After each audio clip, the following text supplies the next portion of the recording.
for joining today. We appreciate your support of our events and your participation. My name is Paul Sherman. I am the Director of Programs for SID Washington. So I helped to put all these programs together. But first and foremost, I want to thank our speakers today and our moderator for joining us and helping us speak to the community, sticking with this event, because I know we had this originally scheduled for March before some events happened. So we appreciate all of you sticking around with us and keep on keeping on with this. I think it's going to be a really great event.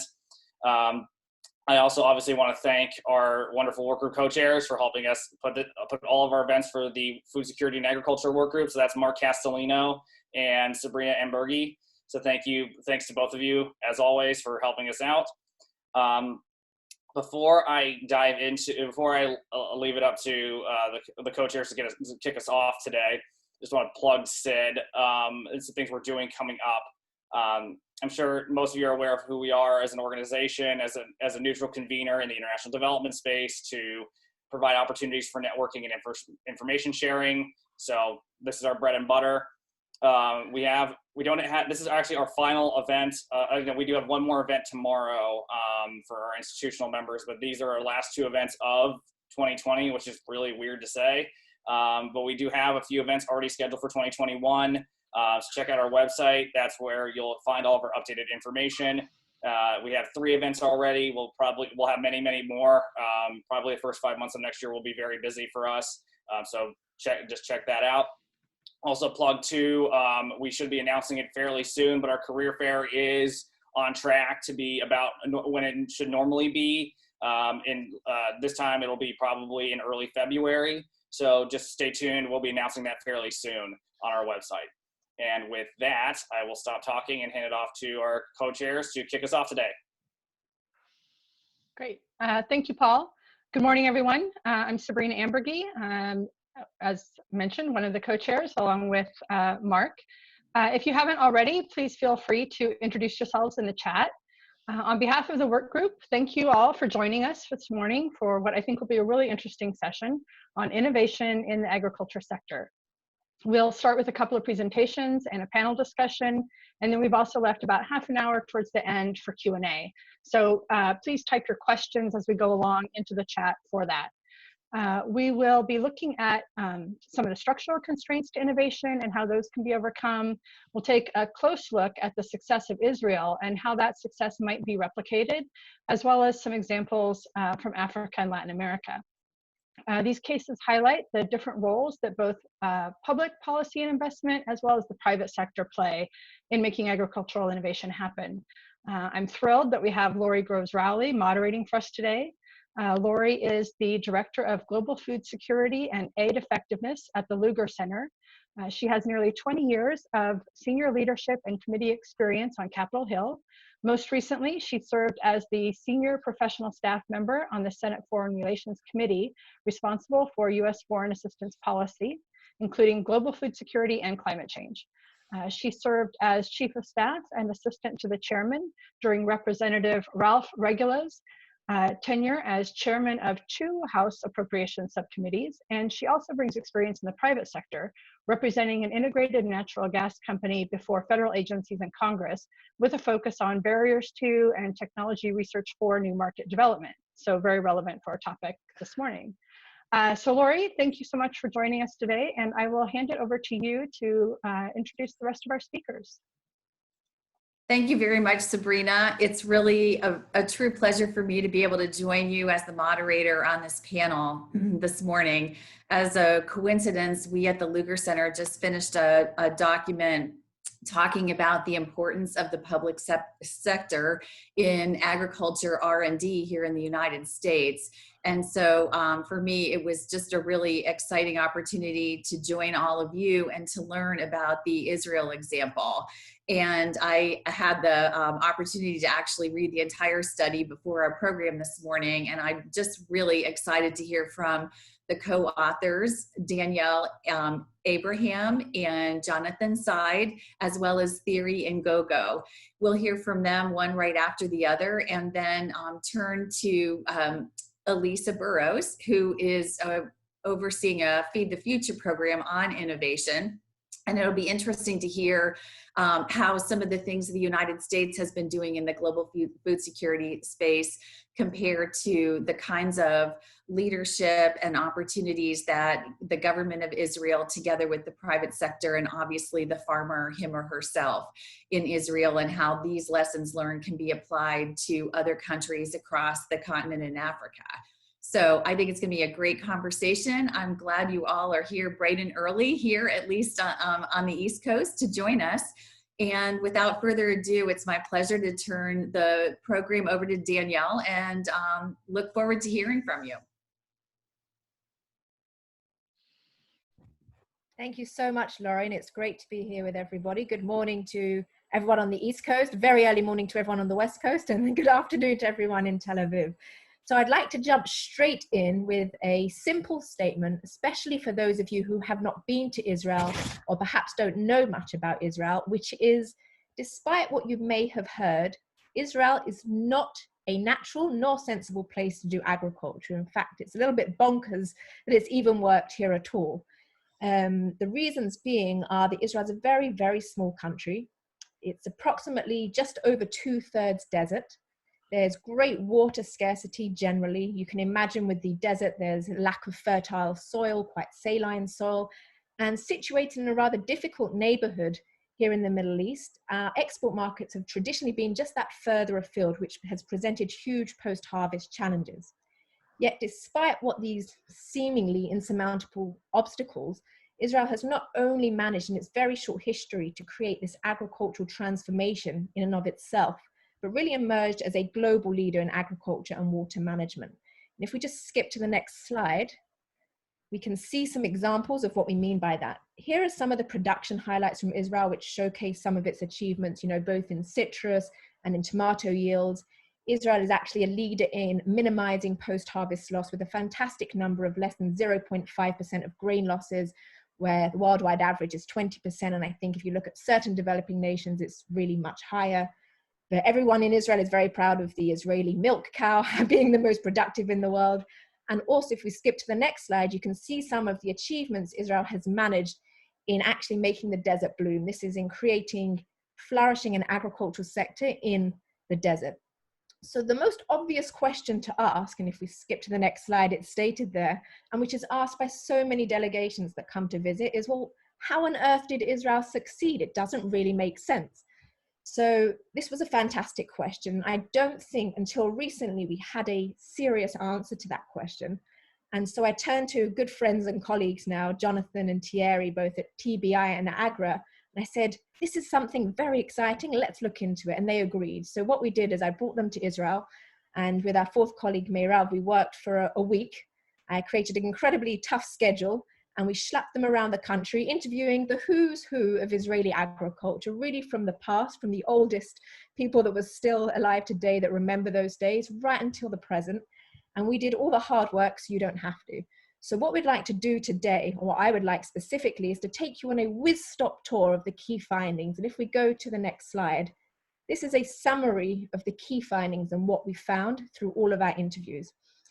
Israel, like any country, is unique. And that lends itself to having what we term underlying elements. We believe there were 3 key underlying elements which existed in Israel, which enabled Israel to create this mentality, almost as it were, there's no choice but success. And arguably, these 3 underlying elements cannot necessarily or easily be replicated elsewhere.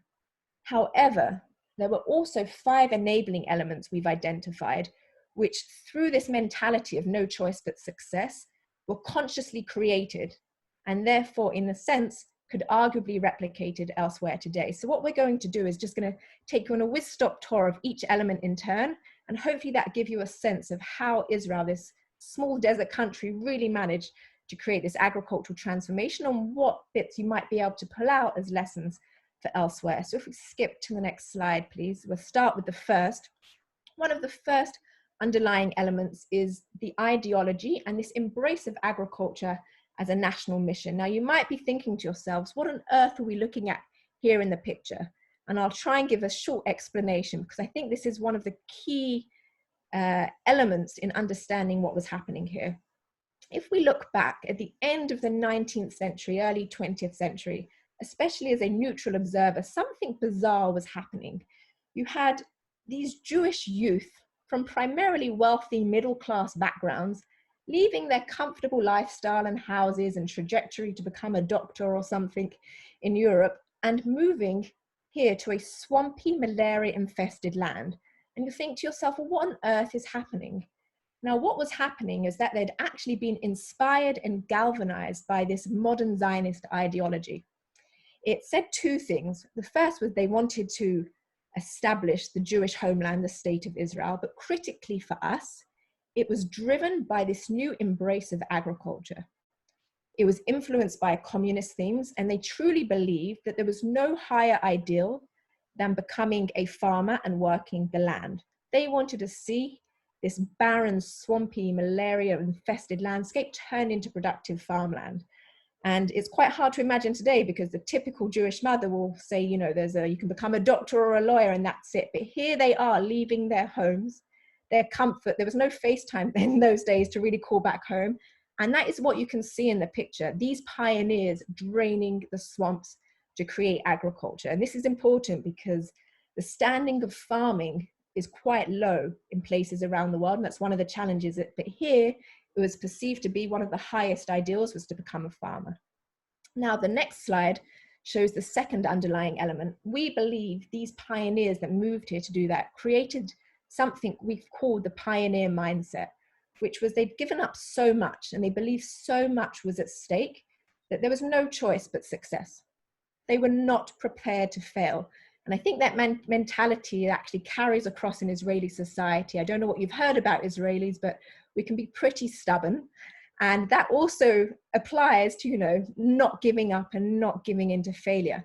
And we love this quote that's here on your screen. This was said by one of the directors of Israel's one of regional R&D centers for agriculture. And he said, we believe that nothing is impossible until we prove it's impossible. So it doesn't matter what challenge your farmer is facing, the market is presenting, everything is possible, and we start from that baseline. And the third element, which is the underlying one, if we skip to the next slide, which is also unique to Israel, was the historical inheritance. The state of Israel did not emerge really in a vacuum, and the British were here beforehand, like they were in other places around the world. And I think there were two key things they left behind for the agriculture. The first was fantastic infrastructure. There were railroads already in place to transport goods around the country. But the second were agricultural infrastructure. For example, the Citrus Marketing Board. I don't know if you've all heard of the Jaffa Orange, which was very famous. But this marketing board was not unique here to Israel. I mean, if you look at Ghana, for example, they've got the Cocoa Board, which was a similar institution. So these were the three key underlying elements which really laid the basis for this mindset that we have no choice but to succeed. And then if we skip ahead, we're going to take you on a whistle-stop tour through the 5 key drivers behind Israel's agricultural transformation that we believe were the enabling elements. And I think the first and probably the most important, and Jonathan will definitely say this is the most important, was the strong government commitment to agriculture and the strong leadership that was shown. Now, I want you to remember that in the very early days, most of the Israeli cabinet and the government were made up of these pioneers or farmers that had been inspired by this ideology. And therefore, there was a great consensus across the cabinet in the government that agriculture was not only important, but it had to be prioritized. And this obviously resulted in several key things. The first was fantastic and consistent policy planning. The second was consensus about the fact that everything had to be provided to ensure that the farmer received support. Now, we interviewed one of the former ministers of agriculture, Shalom Simchon, who I think was in office in the 80s, and it will make you laugh, but he told us, you know, that the government believed that the job of the farmer is to grow his chicken as good as he can. Zeo, this is his job. He doesn't have to worry about anything else, and nor should he. The government or other actors, it was their responsibility to provide everything else to ensure that the farmer could succeed, whether that was finances, input, connections to market, the aggregation. And I think the third thing here under the government commitment to agriculture was you can see in the strong leadership the bold decisions that were taken, and critically, that they were backed up by budget. And I've got a very short story I want to share with you, which demonstrates this fantastically. I don't know how much you know about Israeli history, but Israel's first prime minister, David Ben-Gurion, had this fantastic vision about making the desert bloom. And just for the Israeli geography, the bottom two-thirds of Israel is desert, and the top has a little bit more water. And the main water source is the Sea of Galilee right in the top of Israel. So obviously this vision to make the desert bloom was also a bit bonkers. And what they needed to do was to build a way of bringing the water all the way from the north of Israel, all the way down to the desert to even have a chance. So the story goes that David Ben-Gurion, the first prime minister, invited a group of engineers to his office, and he told them the vision and the plan. He said, "No, I need you to go away and make it happen. I want you to bring the water 250 kilometers down into the south of Israel and make the desert bloom." And apparently the engineers went away, and they actually came back to him and said, "Prime Minister, you must be out of your mind. It's not possible." And if you skip to the next slide, you'll see his alleged response, which was, "Well, bring me the engineers who will make it possible." That's the story. And if you skip to the next slide, you will see in 1964, that's exactly what they did. They took a bold decision in the government, backed it up with a huge budget. And this picture from 1964 actually shows Shimon Peres, our former president, showing David Ben-Gurion the big national water pipe, which was then laid 250 kilometers and was one of the first big water projects undertaken. Now, the second enabling element, which I think if we skip to the next slide, we'll see a little bit more of, was about innovation and the approach to problem solving.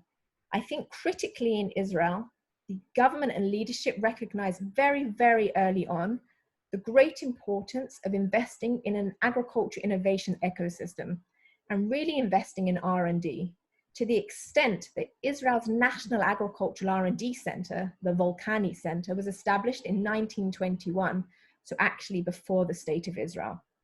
And more than that, when they established and started to build this innovation ecosystem, the only focus was the farmer. The whole system was built around two key objectives. The first was to solve challenges facing the Israeli farmer, and the second was to bring new market opportunities to the Israeli farmer. And I think the last point, which is critical to understand about the role that Israel's innovation ecosystem played, is actually around its structure. So if we skip to the next slide, we should see a very basic diagram. It's just a triangle. We call it here in Israel the golden triangle. And we believe that this is actually part of the secret of Israel's innovation success. What you can see here is on the top point of the triangle is the Volcani Center that I mentioned. This is Israel's National Ag R&D Center. On the bottom left, you've got these 8 regional R&D centers, which are scattered across a very small country, and their role is to play an adaptation purpose between the innovations coming out and working hand in hand with the farmers. And the third on this bottom right corner is the Extension Service, which was traditionally very, very well funded and played an essential role, as many of you probably know, working hand in hand with the farmer. Now, there's 2 extra things that are important here. The first is that the farmer is in the middle, in red. And something you can't see here, even though it is 2-dimensional, is that this whole ecosystem is underlined by a flat hierarchy.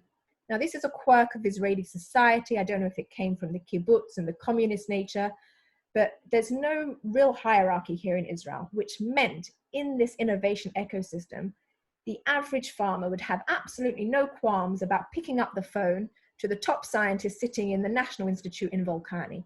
And what this enables is a completely open flow of information, knowledge, innovation across the whole system. And I think that's critically important and incredibly hard to replicate, as we've seen elsewhere.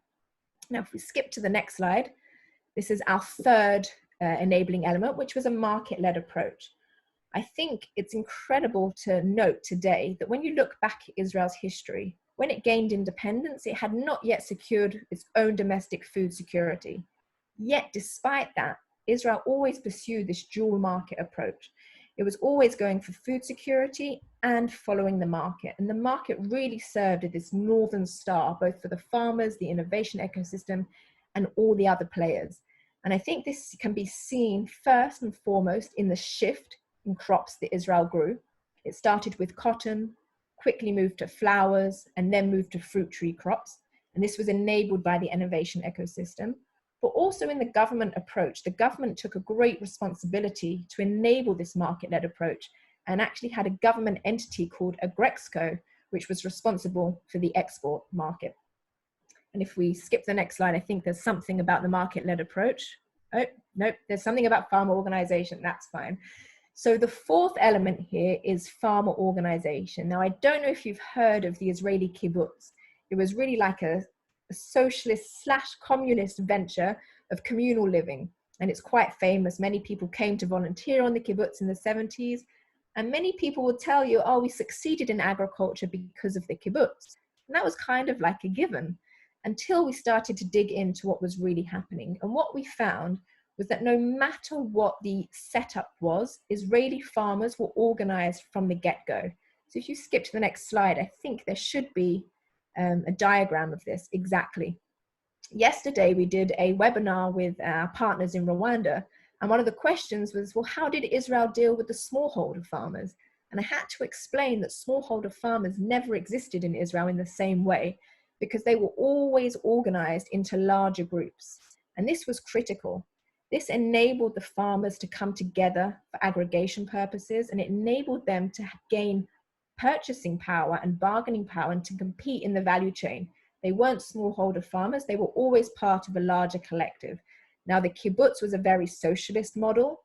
The moshavim here was a more privatized version of the kibbutz, and then you had private farms. But the point was that no matter the model, there was great farmer organization. And now if we skip to the last and final slide for our final point, it was about international support. I don't know if any of you would recognize this box. This box was the of the Jewish National Fund. We, in my house, used to call it the blue box. And it was an international NGO really. And it was collecting donations from the diaspora to bring into Israel. Now, many countries today have fantastic diaspora and international support, whether it's from the diaspora or aid agencies. But I think what set Israel apart in realizing its agricultural transformation was the fact that all of these funds were channeled through the government and the government's priorities. They had a very clear set of priorities about what they wanted to achieve, and everything was aligned behind that plan, and that really enabled it to work. And with that, I think I can hand over to Jonathan, if he's there, to sum up for you all of the key learning lessons and pull them out from that story. Thank you so much. Thanks so much, Danielle, for that. I want to talk through 2 slides for you, which are basically sort of the lessons for other governments, for other low-income and lower middle-income countries that we can extract from this. So one is lessons for governments, and then secondly, lessons for development partners. And I'd just like to talk this through a little bit. And I think the key thing really is, for me, as Danielle mentioned, these various factors, the key enablers, the 5 that Danielle mentioned around government commitment, around the market-led approach, around an innovation ecosystem, around the international support and farmer organization. And how do you sort of start to build these factors out in different contexts, in your own context, in your own country, which of course has very different underlying factors to a country like Israel, different geography, different history, different context, different political system, etc. But those key factors are quite key. And so I think the key elements for government is how do you really try to channel the local national vision into tangible action around agriculture, and see agriculture transformation as central, not as a central part and a core part of the national development vision, rather than just looking at it like as though it is sort of just a line ministry or a line sector amongst the 20 or 30 others. But really the key thing is where transformation has happened in the way we've seen in Israel and other countries. It has been core to the national vision. National vision has been born out of agriculture transformation, which means therefore that agriculture is not just about food security. As Daniel mentioned, it's also about revenue. It's about widening the tax base. It's about job creation. It's about the current account balance. It's about empowering local local SMEs and local businesses, and seeing it in that way and being bold around that and its contribution to these key metrics of development is really essential. The other thing is how do we ensure that it is driven by the president, by the head of the government, as was in Israel under Ben Gurion, and ensuring that he or she have the platform to drive the agenda and manage the difficult politics that is around it. And I think often this is a challenge that we have sort of failed to really address, I think, in a number of low-income countries, where it's sort of been driven by the Minister of Agriculture, but not by the president. And that's not necessarily because presidents do not value agriculture in low-income countries. Many of them do. But how do we give them the platform, the systems, the structures to put them in the driving seat in a way that works given their agenda? I think the key thing also for ministries of agriculture themselves is how to collaborate with other key ministries, especially trade, industry, and investment. We've seen a lot of them ending up in competition with each other, duplicating each other's efforts, or not really, trusting in the work that's happening in other ministries. But these need to work together because the enabling environment requires each of them to play a different role, and this was the case in Israel as well. There was very strong coordination between these ministries, and each recognized they had a role to play to unlock the most transformative ag value chains. The market-led approach, of course, is crucial, and I think we do need to push, particularly on the development side and within low-income country governments as well, how to think more about products rather than about crops. So think more about soya milk rather than about soya, or cornflakes rather than maize. This allows us really to be much more targeted to the markets we want to target, and therefore allows much better organization of the value chain to fix the bottlenecks holding them back. And this was a key message also from Israel, who wasn't thinking purely about crops, but they were really thinking about how am I going to get our citrus fruits to Covent Garden in London. And that was driven from the outset. So this leads to the next point around prioritizing export-oriented value addition value chains. This is crucial because this is what brings in the money. Many country local markets are small, even though there's lots of growth, particularly with urbanization and the cities. But ultimately, having that export orientation, which includes having a sort of a lens on I don't like to use the word import substitution, but the word import competition. It's about how you can actually compete with imports, but that requires that export mindset is really important. And if we can prioritize that from the outset, that can really help with also with import substitution where there is a business case for it. And this is what Israel did. The coordination and principles of delivery is really important. By principles of delivery there, we mean how do you prioritize, how do you focus on a few value chains or a few agricultural reforms at the level of government, rather than trying to do too many value chains or too many reforms. And then how do you make sure that those are performance managed and planned properly and coordinated well, in a sequenced way, apologies. And then lastly, employing passionate people within government and bringing key people in to drive the role of government to develop value chain and enable markets. I think that's also a key lesson we took from Israel. And so the next slide is more, if you can move to the next slide, thinking more about development partners.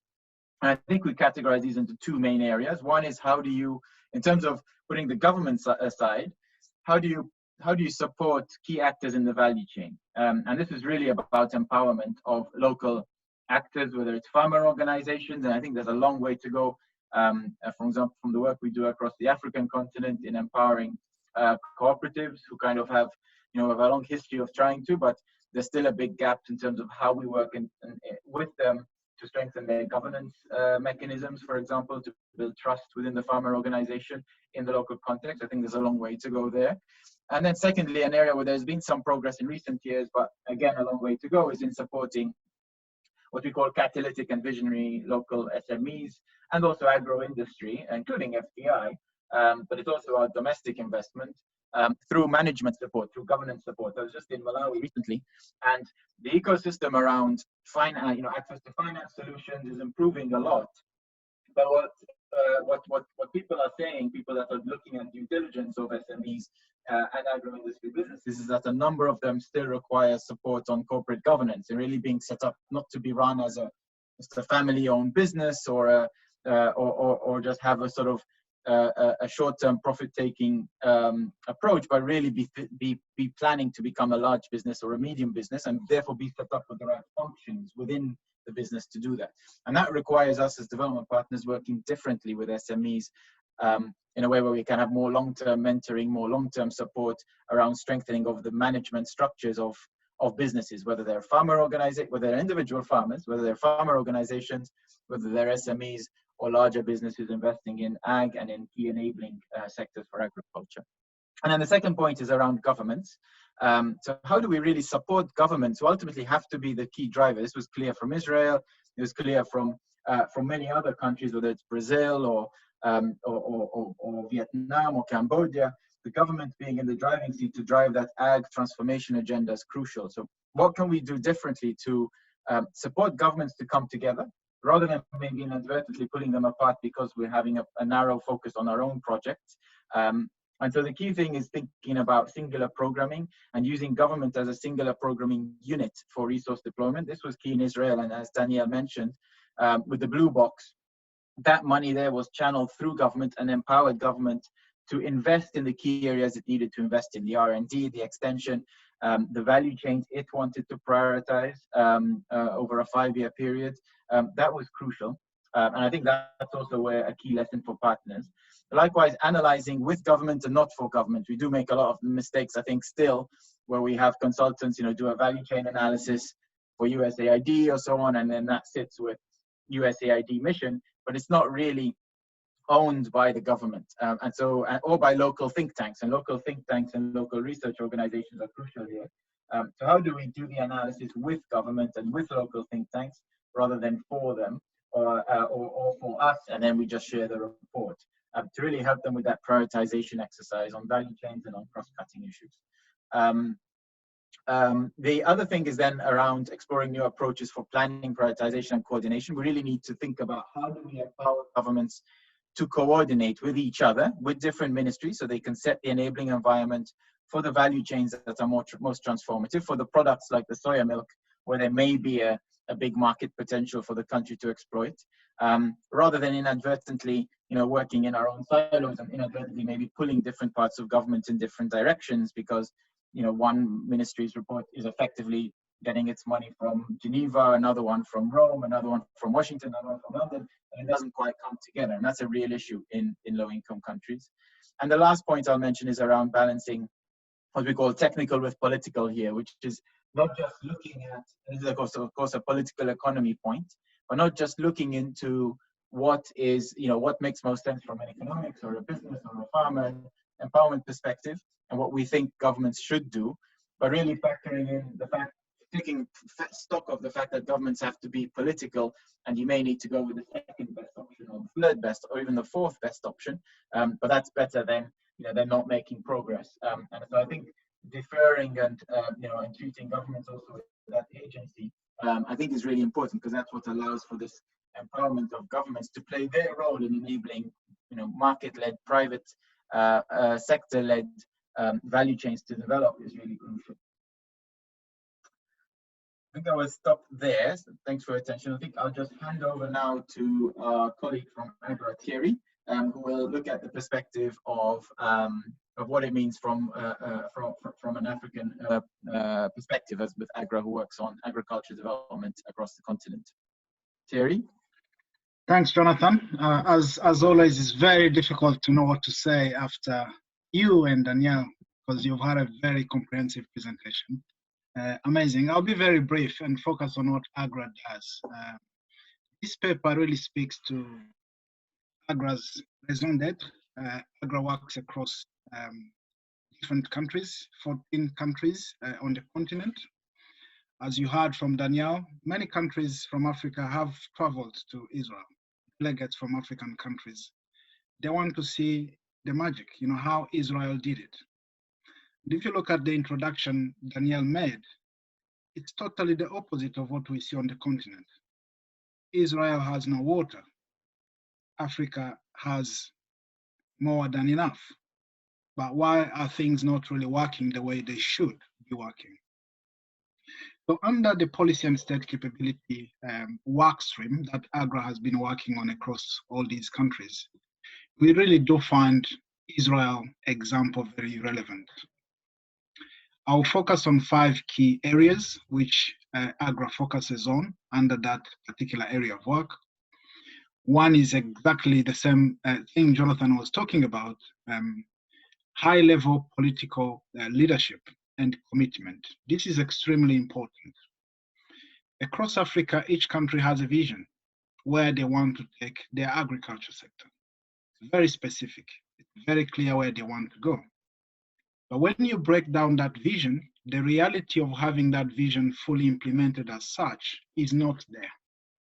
But part of what AGRA does is actually working with those governments to make sure that that vision can be realistic and pack that vision into specific priority investment areas. So one of the key areas is actually making sure that the investment countries are making are being made in the priority areas compared to each country comparative advantage.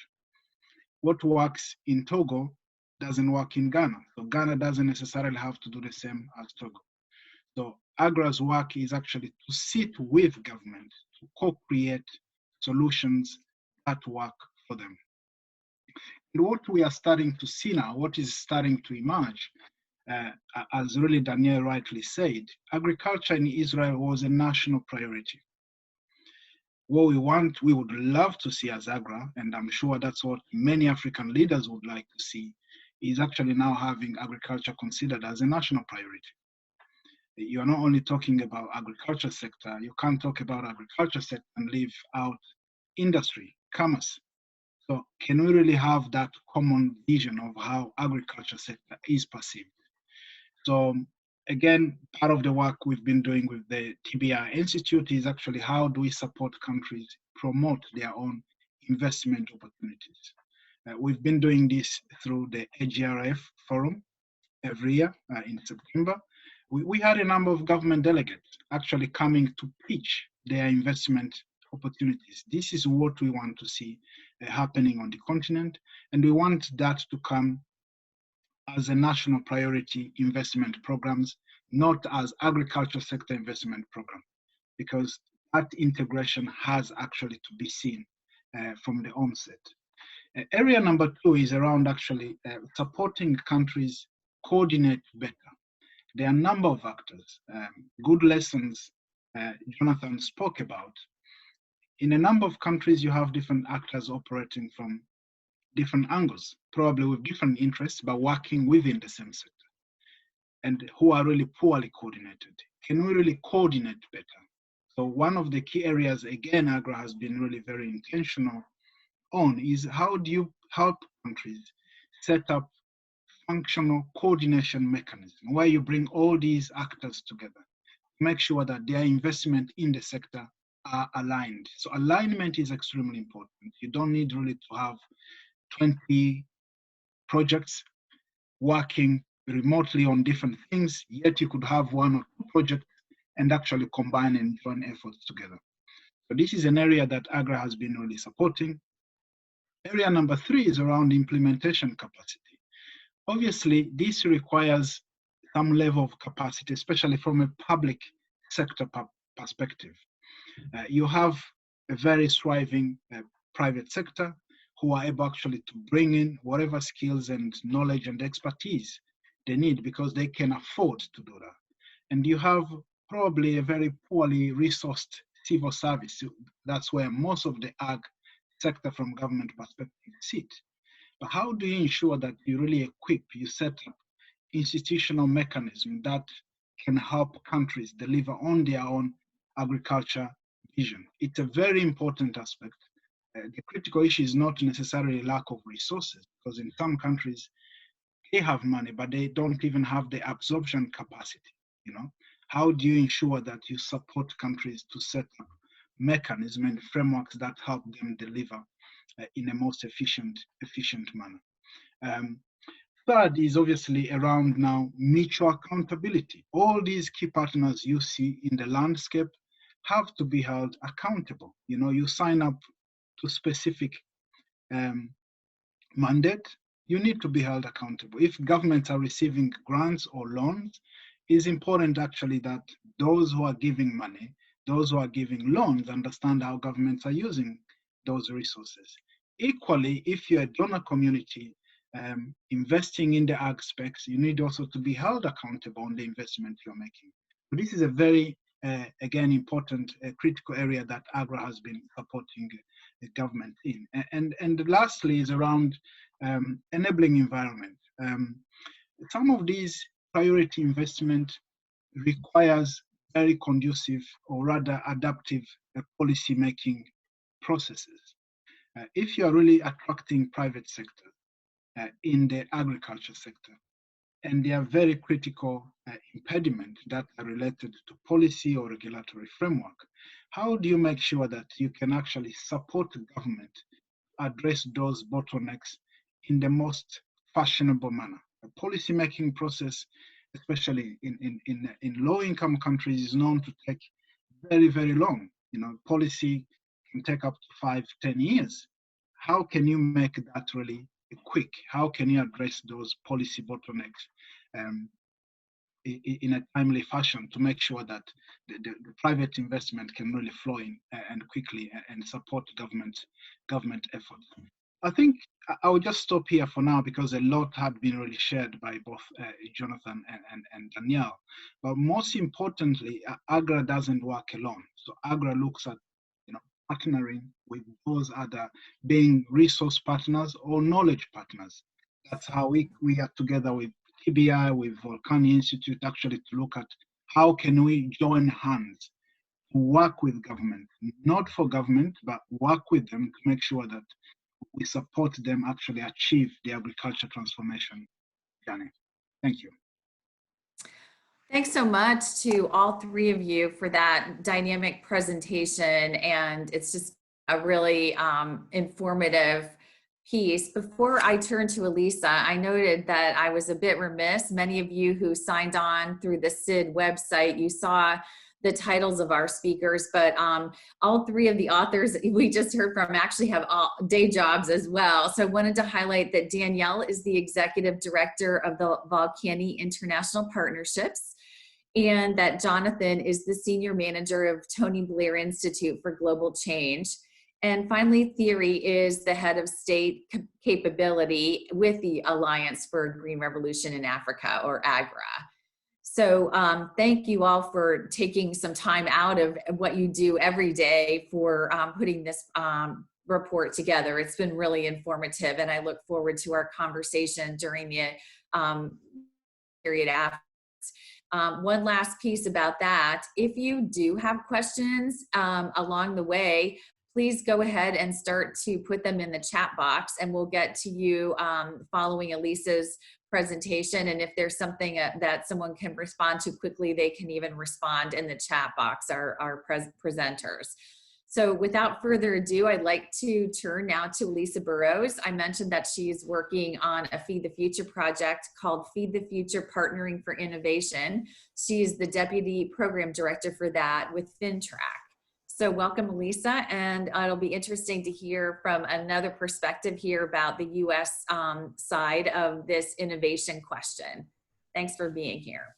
Yeah, thank you, Lori. Well, we've heard a lot today from Danielle and Jonathan and Thierry about overall what it takes to be successful in agricultural development. And I'm going to focus on one very specific aspect of that Partnering for Innovation focuses on, and that is how do you get new agricultural technologies into the hands of farmers so that they can improve production and quality. So if we can go to the first slide, I first want to start by briefly giving an overview of Partnering for Innovation for people who may be unfamiliar with it. So Feed the Future Partnering for Innovation is a USAID funded activity that works to build partnerships with the private sector to help them scale new products and services to smallholder farmers. We work in Africa, Asia, and Latin America, and we provide partner agribusinesses with investment assistance, expert guidance, and the technical support they need to expand in emerging markets and create a growing customer base for their agricultural innovations. So our goal is to leverage and engage the private sector to help achieve development gains. And Partnering for Innovation started in 2012. And in the last 8 years, we've worked with 75 agribusinesses in 24 countries that have introduced 133 new agricultural technologies and services to more than 1.7 million smallholder farmers. We've leveraged more than $104 million worth of investment from the private sector as well. Next slide. So we think of agricultural innovation as a system, and at one end you have institutions researching and developing new and innovative technologies to solve common problems and increase efficiency in agriculture. And at the other end, you have companies that are selling products and services to farmers. So part of our role at Partnering for Innovation is to bridge these two ends so that research institutions can work directly with companies to make sure their technologies are getting into the hands of farmers. And in developing agricultural systems like we see in many places in Africa, Latin America, and Asia, this can be a really crucial step. And very often the private sector is overlooked as a tool for development gains, but they play a really important role in helping farmers access new technologies and services and in developing more robust market systems. And when bringing a product to market, the private sector will often already have existing distribution channels, established partnerships with other stakeholders like retailers or farmer organizations, and a robust knowledge of the target market. So working with the private sector can often be the quickest way to get new technologies to farmers. So throughout the rest of this presentation, you'll hear me use the word commercialization a lot. So I just want to quickly go over how we as a program define that. And commercialization is this process of the private sector taking a new technology or service and introducing it to a target market. So it starts at the point that the technology leaves the research and development stage and continues through production, market introduction, and scaling the volume of sales. So that includes everything from marketing to distribution logistics to customer service and after sales support. So let's go to the next slide. And over the years, we've worked with many companies and research institutions as they take technology from research and development to commercialization. Today, I want to share what we as a program have learned over the years about the successes and pitfalls of this process. I'll start here by sharing some key lessons, and then I'll give a couple of good examples we have from our portfolio of partnerships and talk about some of the lessons and success factors as they played out in reality. So first, there are some key lessons that I've grouped here into 3 big categories. The first is engaging the private sector early and allowing them to take the lead. So as you can probably guess, there is not one size fits all approach to commercialization. Each technology requires a tailored expertise and guidance for the intended market.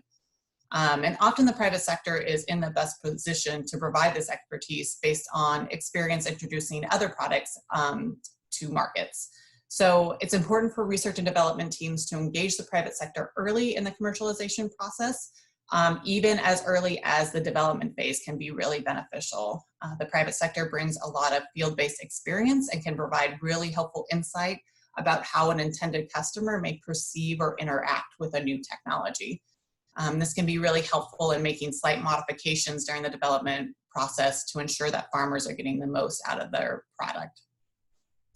And the importance of the private sector in this process is something that I think research institutions and donor communities have started to embrace over time, and we've seen this change even within our program's lifetime.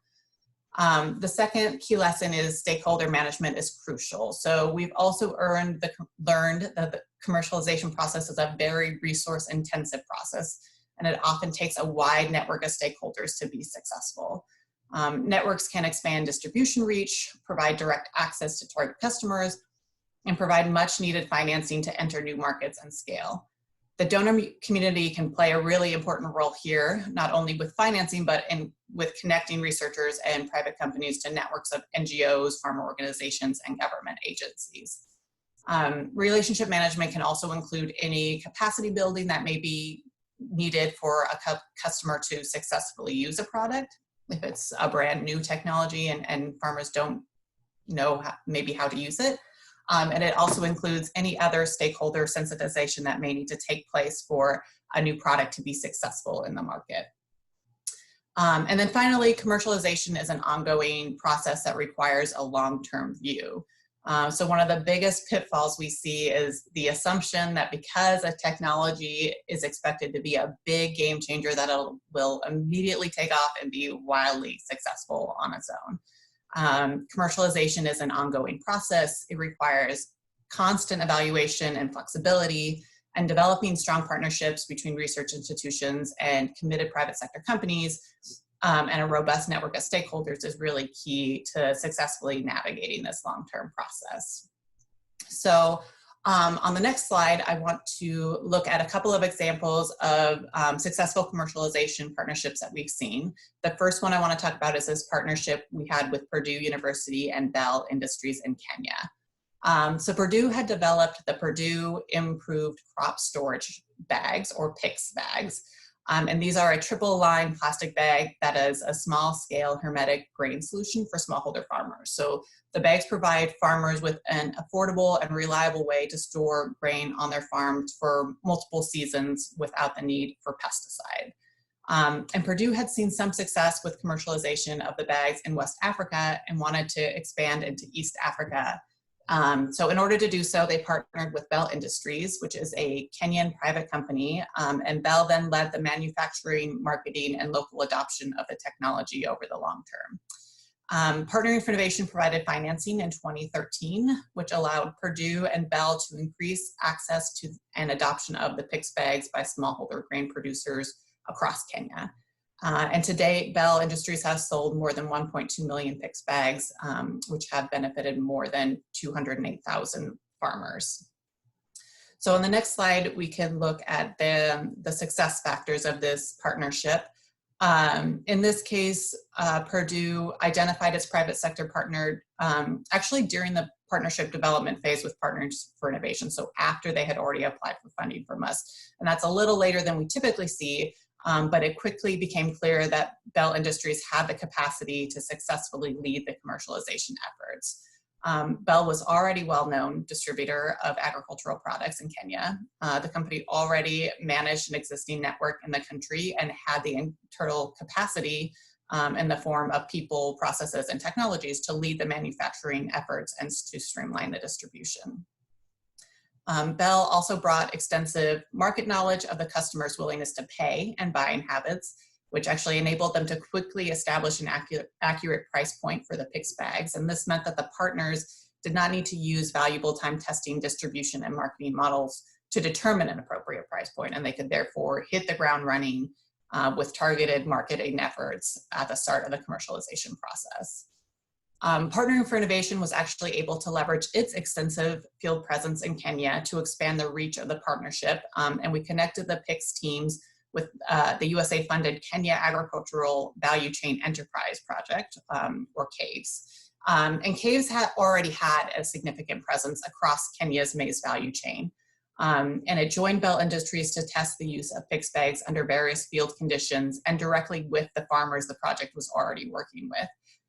So CAVE purchased bags from Bell, and they used them in demonstrations at events that were already planned in 22 counties across Kenya. And this dramatically expanded the marketing footprint for the bag. CAVES also organized PICS bags trials in collaboration with even more partners, other agribusinesses, the Ministry of Agriculture, farmers groups that they were working with, traders and buyers, and local NGOs. And this just really helped to get the PICS brands out there. The work with CAVES also allowed Bell a deeper understanding of how farmers were accessing PICS bags, which was actually primarily through private retailers and not through direct purchases from Bell Industries. And so the company was then able to make adjustments to its distribution model and focus more on those retailers. And this increased access to farmers, but it also made the logistics a lot more cost effective for Bell Industries. So after the success of the partnership with CAVES, Bell continued to find new ways to piggyback off of existing donor-funded programs and expand its marketing efforts that way. Purdue knew from the start that the success of their product was dependent on the private sector's ability to get the bags into the hands of smallholder farmers. And they fully licensed the production of PICS bags to Bell Industries. Under the company's lead, PICS really took off in Kenya. And as the sales grew, Bell continuously evaluated distribution strategies, marketing, and price point. The company continued to find new ways to reach customers and to engage its wide network of stakeholders. And even today, 7 years later, we're still in touch with Bell and still working with Bell Industries. And so we know that they're continuing to reevaluate distribution strategies, and especially in the face of COVID-19 and supply chain disruptions, this flexibility and continued evolution has really been key to Bell's success with PICS bags. So on the next slide, I want to give a second example, which is our work with Semilla Nueva in Guatemala. So Guatemala has the 6th highest level of chronic malnutrition in the world and the highest in Latin America. And maize is a primary staple around the country, but its low levels of key nutrients have left hundreds of millions malnourished. To address this, Semilla Nueva has commercialized maize seed that have been conventionally bred to have higher level of zinc, iron, and protein quality. And with support from Partnering for Innovation, Semilla Nueva is scaling sales of the seed in new and existing markets in Guatemala. In the last 2 years, Semilla Nueva has produced and sold more than 4,000 bags of seed, and these have bettered the nutrition of more than 100,000 consumers. On the next slide, we can look at the success factors of this commercialization. And Semilla Nueva is a great example of a private sector-led initiative. The company saw a need to address malnutrition in Guatemala, and they actually themselves went searching for solutions. And as a result, the company partnered with the International Maize and Wheat Improvement Center, or CIMMYT, to introduce this biofortified maize seed. In addition to leading commercialization efforts, Semilla Nueva actually plays a really key role in continued research and development. The company manages 7 experimental farms throughout Guatemala where they grow new varieties of seed developed by CIMMYT in different climates and conditions. They evaluate pest and disease tolerance and drought resilience of these seeds, and then they share that data with CIMMYT. And CIMMYT then licensed Semilla Nueva, the most promising seed to produce and sell in Guatemala. And through this process, Semilla Nueva and CIMMYT plan to actually commercialize a variety of seed together. So the biofortified seed that Semilla Nueva currently has on the market actually performs better than many of its competitors. It's priced comparably and it tastes better by many accounts. And of course, it contains those key nutrients, but it does have one big flaw, and that is that the kernels look slightly different than traditional maize. They're a little smaller and a little off in color when you directly compare them to traditional varieties. And this is something that CIMMYT is continuing to work on in its research and development. But currently, it can be a problem when farmers are trying to sell their harvest. Because the kernels look a little different, buyers are inclined to offer a lower price. So in order to continue scaling the sale of the maize seed, farmers have to be able to sell their harvest, right, to buy more seed. Semilla Nueva has actually invested a lot of time and resources into sensitizing stakeholders, both the farmers and the end buyers, to show that the seed is arguably better than other varieties. Currently, Semilla Nueva is planning a massive communications campaign. We're working with them on this, and it's aimed at maize buyers and traders to educate them about the biofortified seed, and hopefully to stop this, the buyers from penalizing farmers with lower prices. Biofortification is not a new technology, but there are actually very few companies marketing biofortified seed in Guatemala. And Semilla Nueva feels this is because in the past, when companies have tried to promote biofortified seed, they expected farmers to pay more for the nutritional traits. And in turn, then those farmers expected markets and consumers to pay more for their harvest. But the reality is that neither farmers nor consumers are really willing to pay a premium for the higher nutritional content alone. So given this, Semilla Nueva understands that it has a very long road ahead of it, but it's really hoping that its model can prove the commercialization of biofortified seed can be successful, and eventually other companies will begin to sell competing seed. And we call this crowding in of the market, and it can actually be really helpful in creating more consumer confidence in a product and more consumer demand. And that can lead to greater market expansion for Semilla Nueva in the long term. So understanding this and outside of our partnership, SAMI and AWEBA is looking at how it can help shape policy in Guatemala to start to incentivize the sale of biofortified seed and hopefully spark that crowding in. So the next slide is the last slide. That's just a quick look at some of our work with technology commercialization. I've included Partnering for Innovation contact information here. If you want to learn more, we're always thrilled to share lessons from our work with the private sector. We also have a number of tools and resources available on our website, including a number of guides focused specifically on the research to commercialization process. And so I've included that link here as well. Thanks very much, Elisa. Very interesting. And especially the case studies too really bring the partnership with the private sector to life and really help to illuminate both the opportunities and the challenges on the ground in some of these countries. Again, as a reminder, if you have a question, please feel free to post it in our chat box. And in the meantime, as you're putting that together, I thought I'd start off with a couple of questions for some of our panelists. And just a reminder, we have about 30 minutes, so I think we can have a really healthy and vibrant conversation. One of the things that struck me when I read the report was the issue of vision and leadership.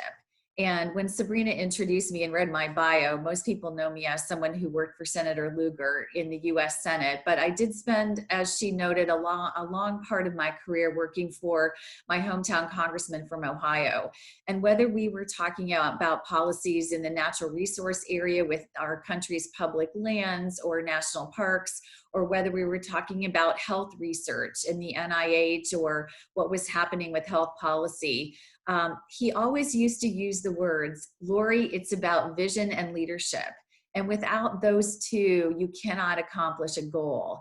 And your report on what Israel did in its history just really hits that point home so clearly.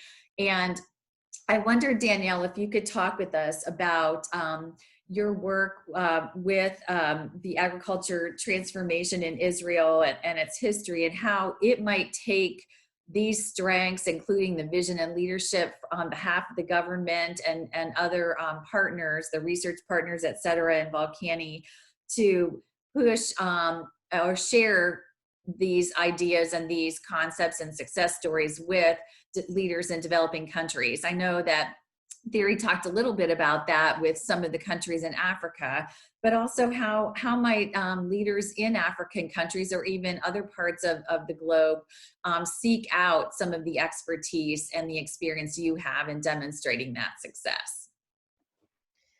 Thank you, Laurie, and thank you so much, Alyssa, as well. It was a fantastic presentation. I really enjoyed it. It made me think, and I think it's underlined one of the things I'm about to say even more so. To be honest, I don't actually have a good answer. And I think that's part of the problem. I mean, consciously, not because I haven't thought about the question. I think there's a huge challenge here in successfully sharing knowledge, expertise, innovations. And I haven't found a model that has been done well enough to realize the vast potential. I think in Israel's case at the moment, what I would like to see more of and what we're working to achieve more of at Volcani International Partnerships can be broken down into 3 areas, I think. I think the first is in innovation. Israel has built this unbelievable innovation ecosystem with the R&D leadership of Volcani, with the local R&D centers, with the extension services. And yet until today, it's been almost primarily and exclusively focused on solving the challenge of the Israeli farmer. I would like to see how we could put that innovation ecosystem at the service of greater global agricultural challenges. I mean, if they could overcome challenges here in Israel, what would that look like? To really put that innovation capacity at the service of other challenges. I think there's a great deal more to do under that innovation category of commercialization. I have too many stories to share at the moment, anecdotal stories of innovations we found, sitting on the shelf that could be so impactful, but are still sitting there. And I think there's a great deal more that could be done in terms of collaborative research and innovation, partnerships between the Israeli scientists and scientists elsewhere. I think the second area, which we personally at VIP are really pushing, is putting the expertise up in front. Really, I think I've seen a lot of delegations from Africa, but really all over, coming to Israel on this almost technology shopping exercise. You know, they come with their virtual shopping basket and they're looking around and they're like, oh, this is really cool, and look at the drones and this, and they kind of want to put the technology in their basket and go back home and implement it. And we try to explain that that wasn't the approach that Israel took, and nor is it necessarily the best approach to take. And what Israel did fantastically was invest in the development of expertise, which really resides in two places, both the scientists and the agronomists, the extension workers. And we would like to see how we could put those experts more at the front of our collaborations too. And we're trying to do that with partners by building tailor-made teams with specific expertise. And I think the last thing, which is more about sharing the knowledge and the know-how, we're really struggling at the moment with this concept of centers of excellence. We're getting a lot of requests from governments and around the world, really, and partners. Could you come and establish a center of excellence, and through that share Israel's agricultural expertise? And our challenge back is, well, what do you mean by that, and how does it work? As we've said, I think everyone has said here, agricultural success is not just about the agriculture, it's really about so much more. And if you establish this training center that exists in isolation without the support mechanisms, the enabling elements such as access to finance for the farmers, you know, the aggregation, the connection to market, it almost fails. So we are trying to rethink at the moment this center of excellence model and see if that could be a better channel through which we can actually share Israel's agricultural experience and expertise. And if anyone's got any better ideas, we're always open to hearing them. Great, thanks. That was very helpful. I know that we have a question from Jay Brannigan in the chat box, and I know, please identify yourself, but Jay doesn't have to. He's a colleague of mine at the Lugar Center. So I know Jay, and thanks for the question, Jay. If you can see it, Elisa, it's actually for you. And he is asking if there's any political pushback in Guatemala over the fact that Nuevo Semilla controls all the seeds, and the farmers have to buy the new seeds each year instead of being able to use their own surplus seeds for the next harvest.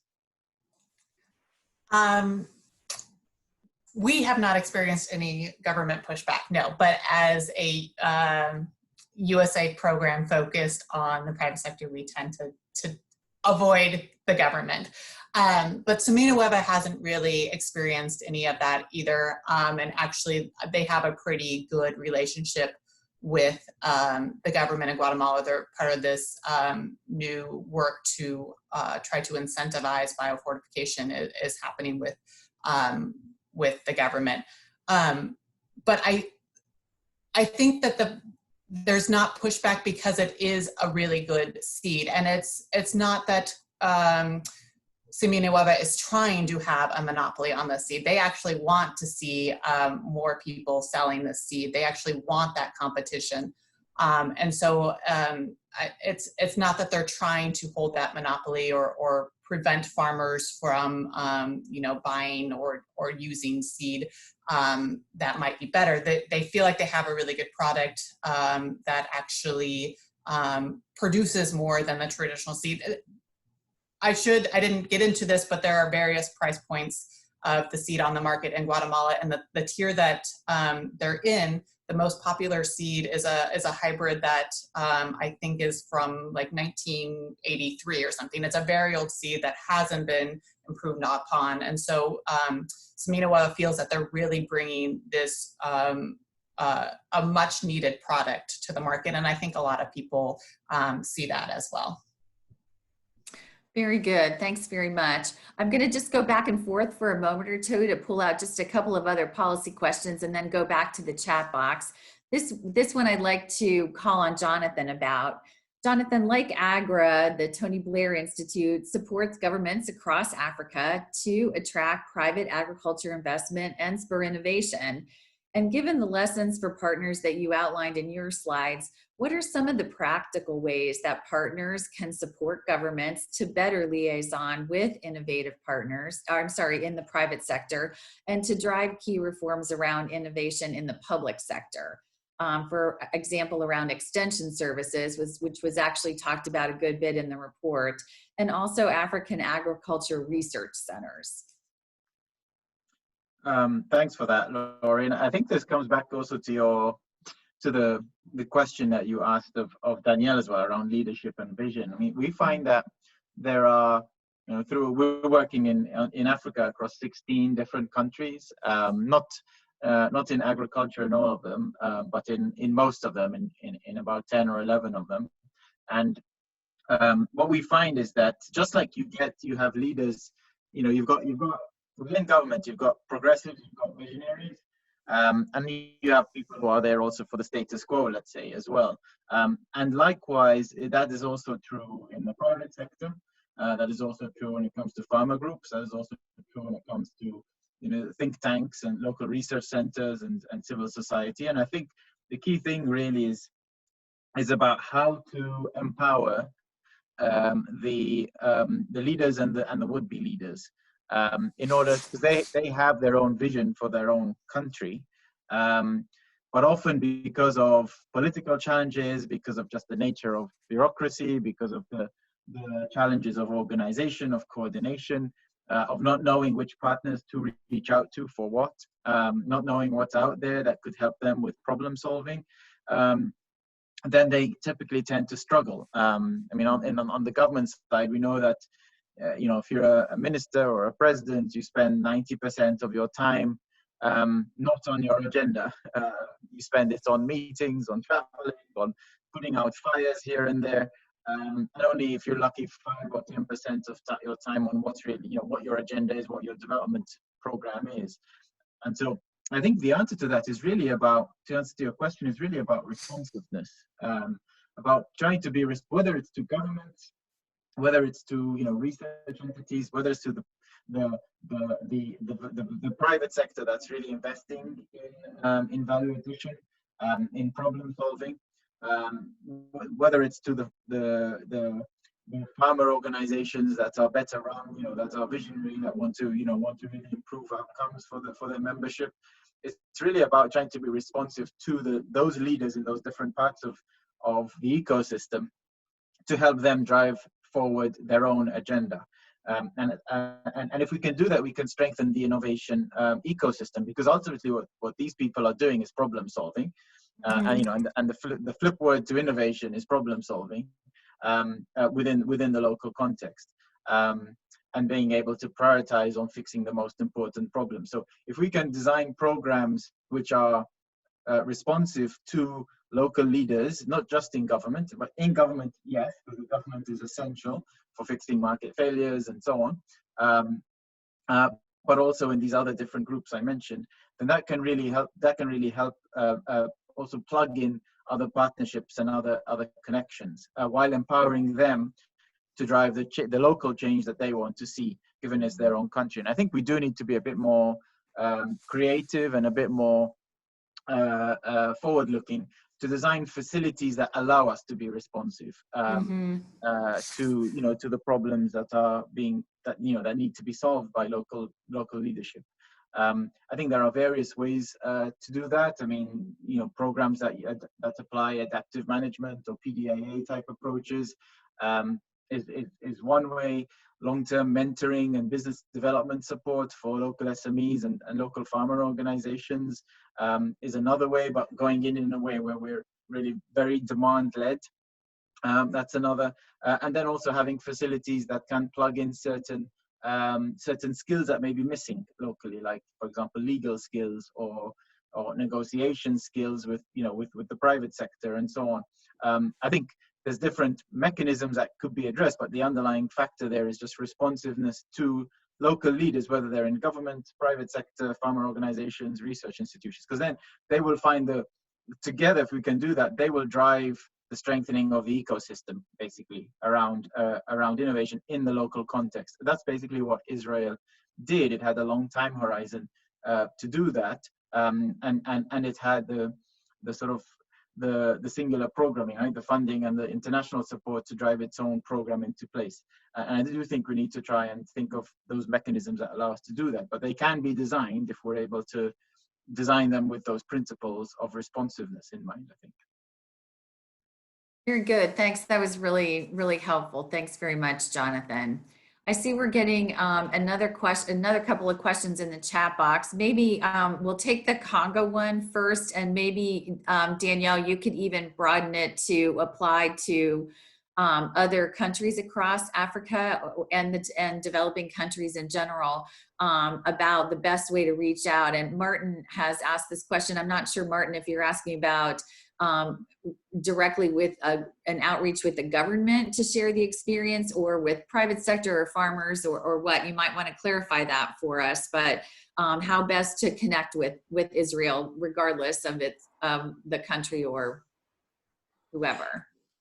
Yeah, I'm talking more about private sector. Yeah. I'm sorry, could you repeat that? Yeah, I'm saying that I'm talking more about private sector. Oh, private sector. Okay. Yeah. Okay. So maybe Danielle, could you take that about how private sector from other parts of developing countries could connect with Israel and its experience? Yes, I mean, are we talking practically speaking, who should they reach out to? Or are we talking, different models for their engagement? I mean, I can speak to both very quickly, which might be the best. That sounds great. Just because I'm online anyway, I'd be very happy to share my email address. It's something that we do, trying to promote Israeli agricultural experience, expertise, innovation in the private sector here. So I'm very happy to facilitate anything I can in the interaction with Israel. I think in terms of the model engaging with Israel's agri-tech private sector, one of the key organizations that could be helpful here is actually an organization called Startup Nation Central. It's an NGO, and they've mapped out all of the agri-tech ecosystem. They actually have a database online where you can search for all the different companies that exist here in Israel today. What we commonly find is the challenge, which is why we as an NGO are approached, is because many of the actors trying to engage with different companies in Israel don't actually know or are in the position to distinguish between them. So if you're looking for a drip irrigation company or a drone company or whatever it may be, you might find 10 fantastic companies. Actually understanding which ones might suit the needs of the specific country really requires the expertise. And sometimes we are approached to provide the expertise and help guide, the choice or the identification of the right technology, whether it's from Israel or elsewhere. So I hope that answers your question. But if not, feel free to write to me privately. That's okay. Thanks very much, Danielle. Before we turn to another question for Elisa, I wanted to quickly bring Thierry into the conversation. Thierry, when I was reading the report, there was one quote that really stood out to me, thinking about lessons learned with what Israel did to develop its agriculture sector. And that was the leadership of the value chain for farmers to support their success in the global marketplace. And Danielle even alluded to it in the presentation when she said, the focus was that the farmer was supposed to, grow the best chicken, and everything else was going to be someone else's job. And the quote was with regard to the citrus board. It said, smallholder farmers cannot go to Covent Garden to sell their produce. They need an organization on top of them. So when it comes to agriculture across the African continent, whenever any of us in the policy area discuss this, we always talk about the focus on the smallholder farmer. What is your sense of the development of such value chains for smallholder farmers in African countries? And I know not one size fits all, but maybe there's one country you could talk about where the value chain development has come along. One of the things I know that the Feed the Future program has really tried to focus on over these nearly 10 years that it's been working is to look at that value chain and help farmers get access sort of en masse together into even a regional market or a global market. Maybe if you could give us an example, I think that would be really exciting and positive feedback for us to hear about. Yeah, thanks, Laurie. I think under the investment prioritization area of work that AGRA has been supporting countries in, priority value chain is actually one of the area we focus on. As you rightly said, countries have different priorities, and the environment is not necessarily conducive for all the value chain. A quick example, for example, in Burkina Faso, the government is putting priority on rice.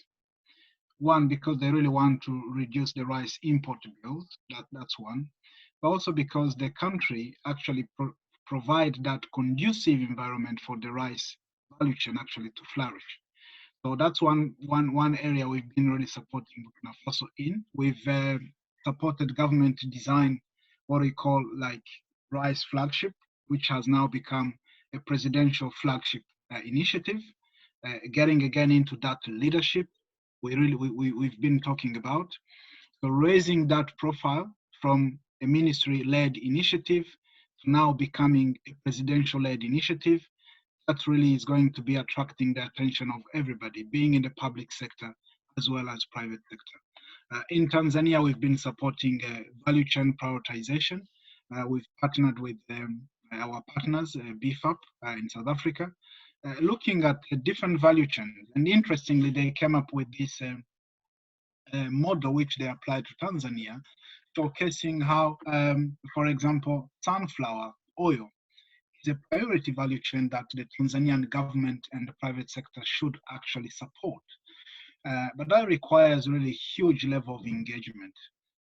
If Tanzania is prioritizing coffee and tea, for example, for export, and you come up with, sunflower oil, something probably they haven't really looked into, getting the government and partner attention, you need evidence, and you need that regular and consistent engagement, using obviously whatever evidence you might have to support that prioritization program. And I also think what is very important is actually sequencing.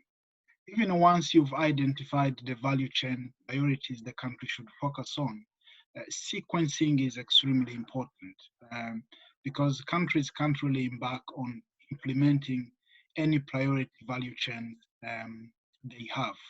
Sequencing is absolutely going to be critical, because you need to bring different partners on board.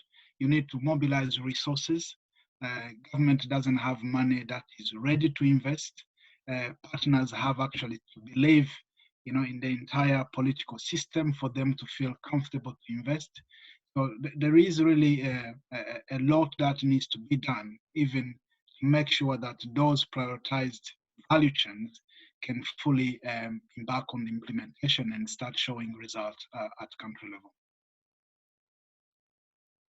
Great, that's super helpful. Thank you so much. Really interesting. I see we're already getting really short on time, so I'm going to take the last couple of questions in a group and just try to do a lightning round so that everyone who had a question can be heard. Elisa, I hope you had a chance while we've been hearing from Theory to see that sort of lengthy question about PICS in Malawi, and just talk about other opportunities for people to engage without direct kinds of funding, and just try to get this going. And Danielle, a great question to you about engaging youth, because your report did talk about youth, engaging Israel youth in the early days. And finally, the question that Mark has provided to us with regard to extension services. I think that's a really good one. And your report actually talked a lot about extension services and how important they are. So if we could just do a lightning round in the last 5 minutes or so here, that would be great. Who wants to start? Elisa? I can start, yeah. Okay, so thank you. The question about Zambia is that PICS is in Zambia as well, and the distribution model there has maybe started to fall apart a little bit. They're not readily available. And so are there other recommendations for engaging? And I would say, I mean, the reason PICS was successful in Kenya was because Bell Industries was such a strong private sector partner, and they had the capacity to get the bags out into the market. So and they haven't continued. We worked with them 7 years ago for 1 year. That was our funding period. And they haven't continued to produce the bags because we've continued to give them money. They are doing it because they're making money off of it. And they think it's a really great product. So it sounds like maybe in Zambia, there's not that strong private sector partnership between Purdue and a local distributor. And so maybe Michelle, I don't know what your relationship with Purdue is, but maybe there's some leverage there where you can maybe help encourage them to look at licensing the PICS bags to a partner that does have a strong distribution network already. PICS is an interesting model because it has been really wildly successful in some places like Kenya, and it's really struggled in other places. And I think those partnerships are really key to whether or not the marketing of the bags is successful.